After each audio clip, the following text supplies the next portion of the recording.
Gunsmoke, brought to you by Chesterfield. To put a smile in your smoking, always buy Chesterfield. Made the modern way with Accuray. Around Dodge City and in the territory on West, there's just one way to handle the killers and the spoilers, and that's with a U.S. Marshal and the smell of Gunsmoke.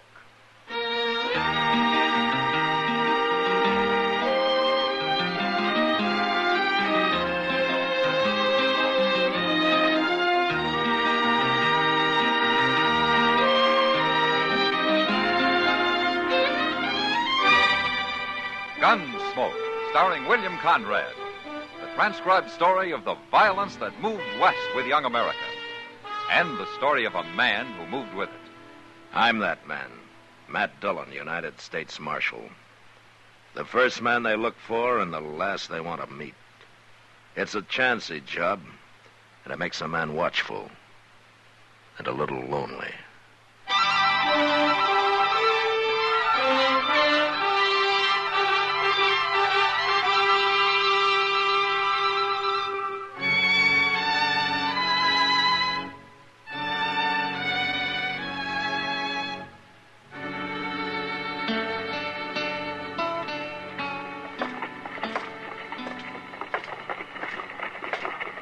Hello, Kitty. Matt, you scared me. You were concentrating mighty hard on something in that window. Mr. Jonas has some new ladies' shoes on display. You see them? Oh, yeah. Those narrow, square-toed ones, Matt. Which pair do you like best, the lace or the button? Well, tell me. Well, I don't know, Kitty. They're both fine. Well, you got to decide one or the other. Oh, Matt. no, I don't have to decide either. I'm not in the market for ladies' shoes. Well, neither am I. What? Look at those prices. $2.65 for a pair of shoes. Did you ever hear of such a thing? Kitty, I only stopped to say hello, not to argue about ladies' shoes. Well, I still think somebody ought to complain to Mr. Jonas. Well, it's not my job. I got enough trouble as it is. Well, I'm going in and tell Mr. Jonas what I think of his prices. Have a good time, Kitty. You bet I will.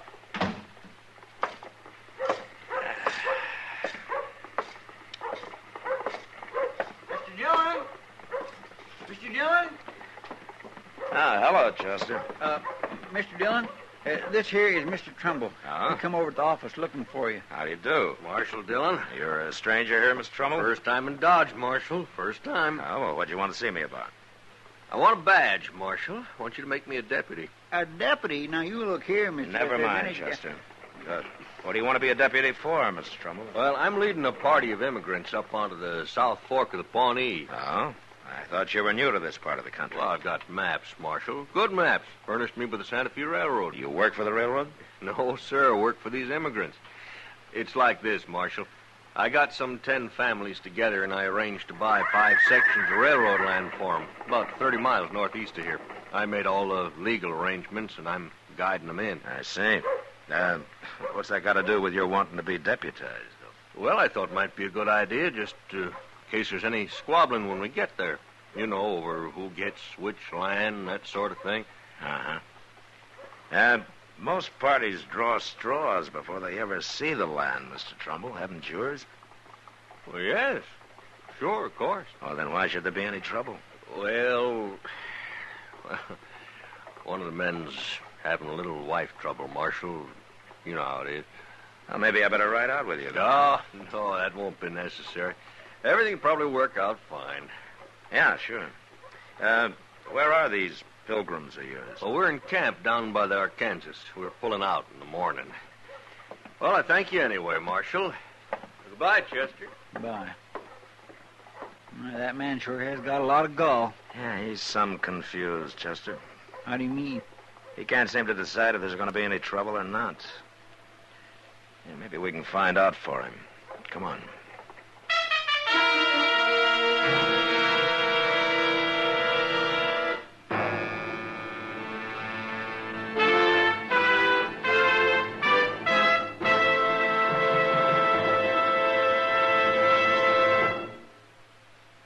Stop. Shop. For all your friends this year, this easy way. Give Chesterfields this year so bright and gay. Wrapped and ready, they're the best to buy.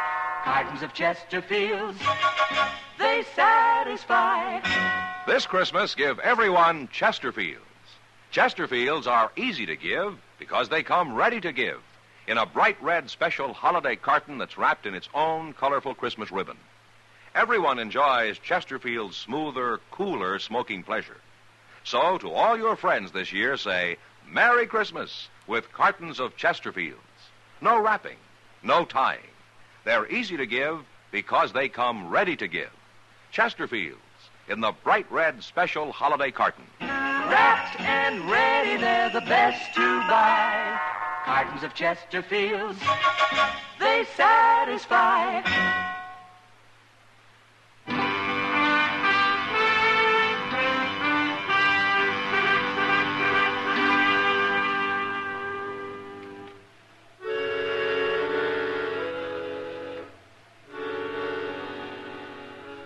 Chester and I saddled up and rode down to the Arkansas.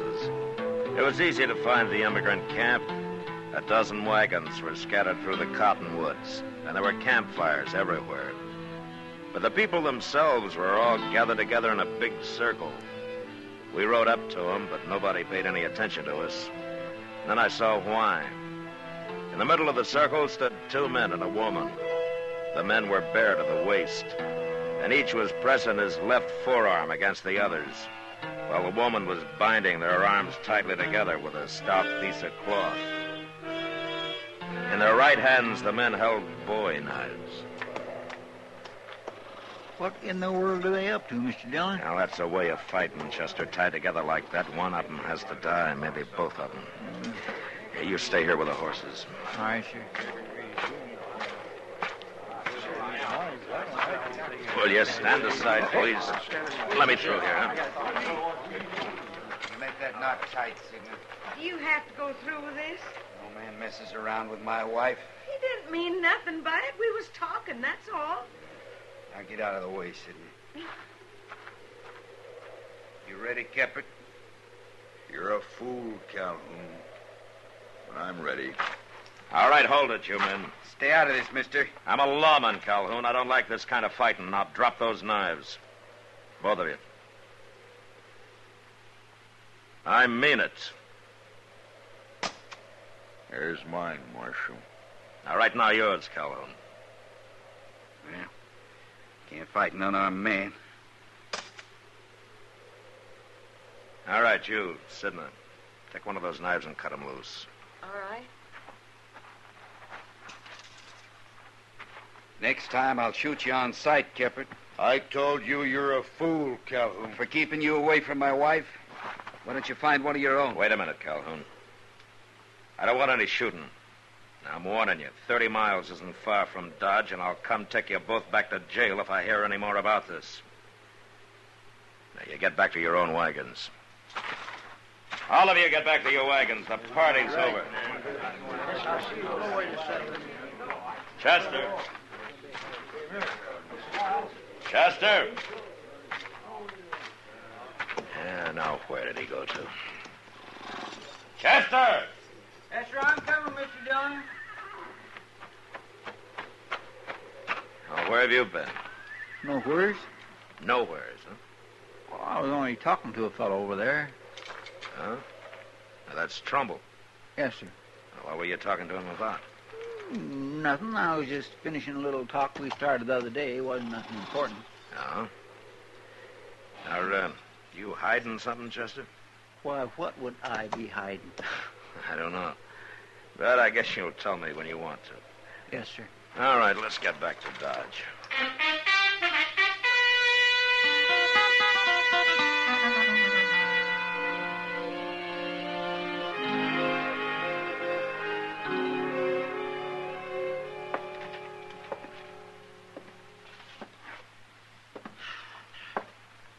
Chester. Yes, sir. If you have to pace the room like that, will you take your boots off? I'll sit down. You know, 2 days of this is about all I can stand. Yes, sir. Oh, hello, Matt. Chester. Hello, Doc. Doc, I think I got a patient for you. Oh, well, now, you don't look sick to me. No, but I'm going to be if you don't find some way to calm Chester down. He hasn't been able to sit still for 2 days. He hasn't? Well, now, what's the trouble, Chester? Nothing, Doc. I feel fine. Well, then why can't you sit still? It's sick people who have to sit still, not well ones. Hey, well, that depends on what you're sick with. I ain't sick with nothing, I tell you. You know, Doc, I think he's got a wormy brain. Forevermore. All right. I'm trying to settle my mind up about something. Now, are you satisfied? Are you? No. I ain't got the money.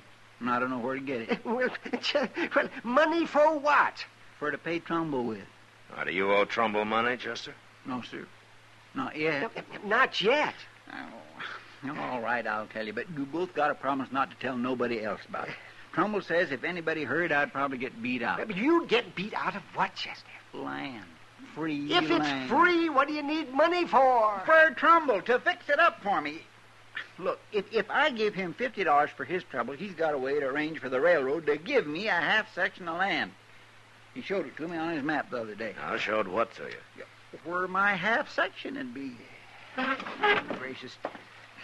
I'll show you the picture. Ah, that's good. Now, the South Fork of the Pawnee runs like this on here. That's right, yes, it is. And these immigrants is about 5 sections laying right next to each other.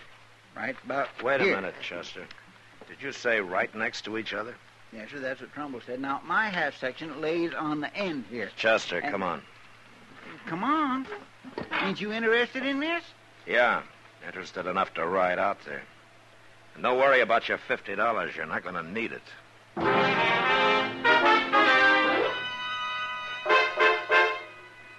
It was just after sunset when we hit the South Fork of the Pawnee, and a half hour later we spotted the first immigrant wagon. A man was working nearby trying to shape the foundation for a cabin from some red cedar he'd snaked up from the river. We got down and walked over to him. It was Keppert, the man Calhoun was about to fight for chasing his wife. Hello, Marshal. Hello, Keppert. This is Chester Proudfoot. Glad to know you. Well, what are you doing out here, Marshal? There ain't been no trouble. Yeah, Keppert, I'm afraid there has been. What do you mean? Hey, look yonder. That fella coming sure is in a hurry, ain't he? It's Calhoun. He's got a rifle. I better get mine. No, you stand where you are, Keppert. But he might shoot me. You saw what he was like? You'll have to shoot me first. Keppert. Oh, now what's the trouble, Calhoun? I'm looking for my wife, Sidney. If she was here, you'd see her, wouldn't you? Maybe she's down by the river. You can look there, too, if you want. What's the marshal doing here? He was about to tell me. And then he can tell me, too. I came here to tell all of you, but I want to ask you something first. What? Do any of you have bills of sale from the railroad for this land you're on? No. No, not yet, Marshal. Trumbull just gave us a receipt and said the railroad would send us a bill of sale. Uh-huh. But you've already paid. Sure. Each man gave Trumbull $400 for a half section. And $25 on top of that for his services. That's right. What are you asking for, Marshal? I understand these sections lie right next to each other, huh? They do for a fact. What's wrong with that? Well, I guess you don't know it, but when the government granted land to the railroad, it only granted alternate sections. Every other one. So the railroad couldn't sell sections lying right next to each other, could it? No. No, it couldn't. Maybe that's why Trumbull hasn't given you any bills of sale. There aren't any. Why, he robbed us. Where is he now? I don't know. I ain't seen him since last night. Well, then I think we better start looking for him. Wait a minute. Yeah, what is it, Keppert? I got something to say. It's mostly to Calhoun. Oh, you two can settle your problems later. No, Marshal, we gotta settle them right now. You'll see why. Now listen to me, Calhoun. I ain't a man for much talking, especially about women. But the way things are, I gotta say it. Say what? Your wife, Sidney. I never went near her. Never once. Now, that's a lie. No, it's the truth.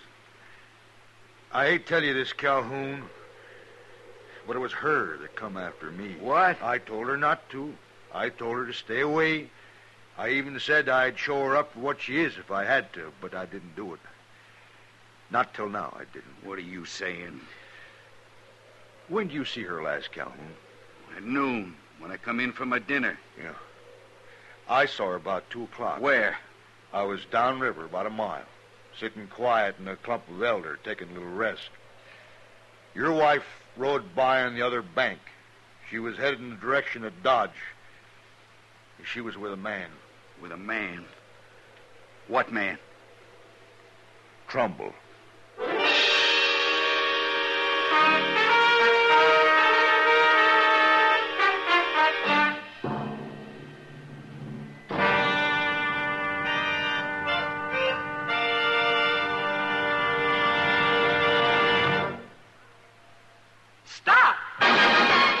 Smoking with a smile with Chesterfield. Yes, put a smile in your smoking.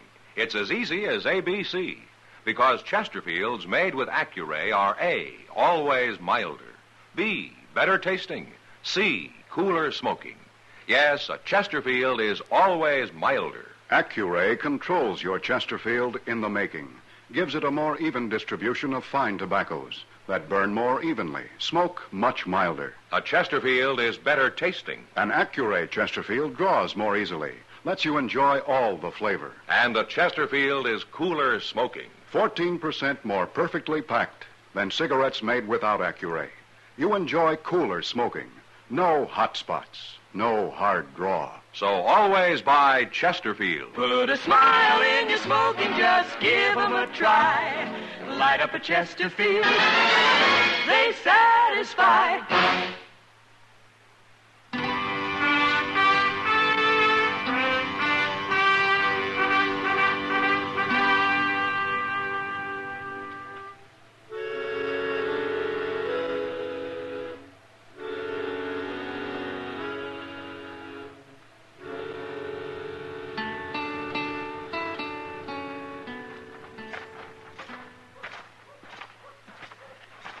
Train's still there, Mr. Dillon. Way past midnight. It ought to be leaving in a minute. Now run up and tell the engineer to hold it, will you, Chester? All right.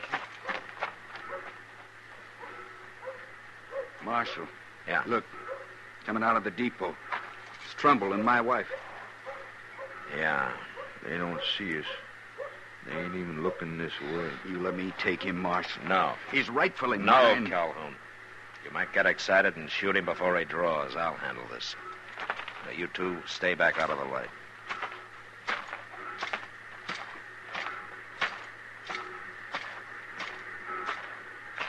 Hey, Trumbull. Marshal. Evening, ma'am. What do you want, Marshal? I want to talk to you. Don't have time. That train's about to leave. It's not going to leave. Anyway, you're not taking it. Oh. You're interfering because of Sidney here. Well, she's going with me, Marshal, and that's no business of yours. I'm arresting you for robbery, Trumbull. What? Give me your gun. No. I said give it to me. Get out of the way, Sidney.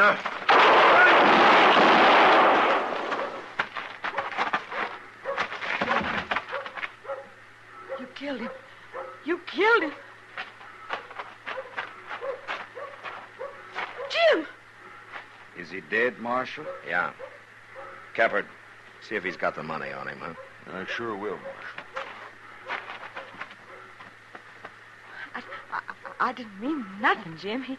He made me go with him. It wasn't my fault. You believe me, don't you, Jim? I don't even want to talk to you. But it's true. I found it. Here it is, Marshal. Yeah. Should be over $4,000 there. Good. We'll count it later and give it back to everybody. Marshal, Yeah, what, Calhoun? I'd like mine now. No, all right.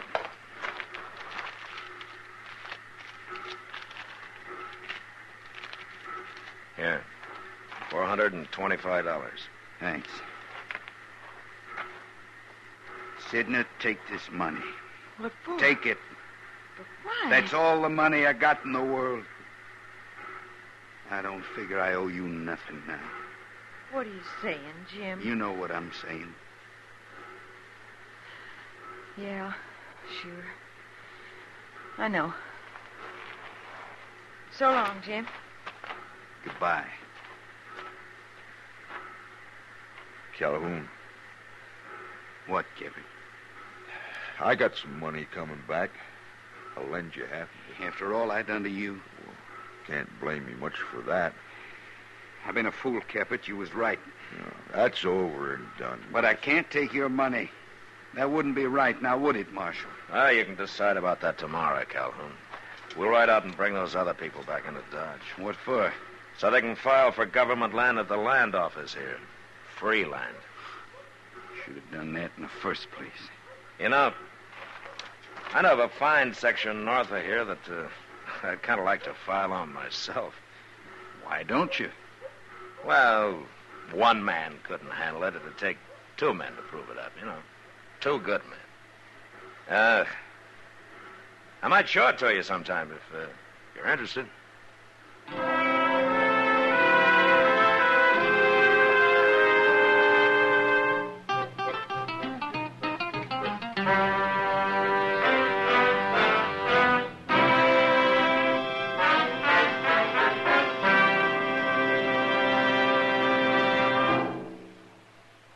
In a moment, our star, William Conrad. Remember, friends, this Christmas, give everyone Chesterfields. Chesterfields are easy to give because they come ready to give in a bright red special holiday carton that's wrapped in its own colorful Christmas ribbon. Everyone enjoys Chesterfield's smoother, cooler smoking pleasure. So, to all your friends, this year say Merry Christmas with cartons of Chesterfields. No wrapping, no tying. They're easy to give because they come ready to give. Chesterfields in the bright red special holiday carton. You know, there were a lot of ways for a man to die on the frontier. But on our next Gunsmoke, a man dies the worst way of all, needlessly. But that was the West. Good night.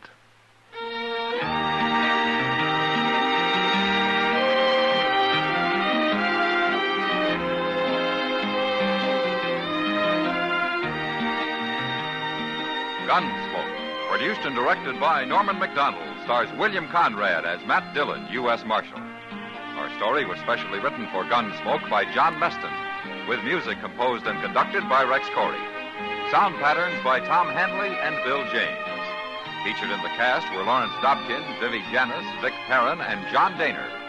Harley Bear is Chester, Howard McNear is Doc, and Georgia Ellis is Kitty.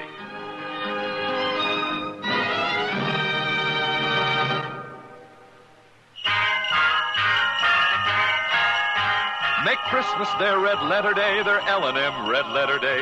Give 'em the Christmas carton full of America's best. Yes, give L&M's on Christmas Day to friends who smoke the Builder way. L&M's got everything, the gift for Christmas Day. This is it. For Christmas, L&M filters and the handsome Christmas carton. No fuss with ribbons or paper. It's all wrapped and ready to give. This Christmas, give L&M Christmas cartons. Join us again next week for another specially transcribed story as Matt Dillon, U.S. Marshal, fights to bring law and order out of the wild violence of the West in Gunsmoke.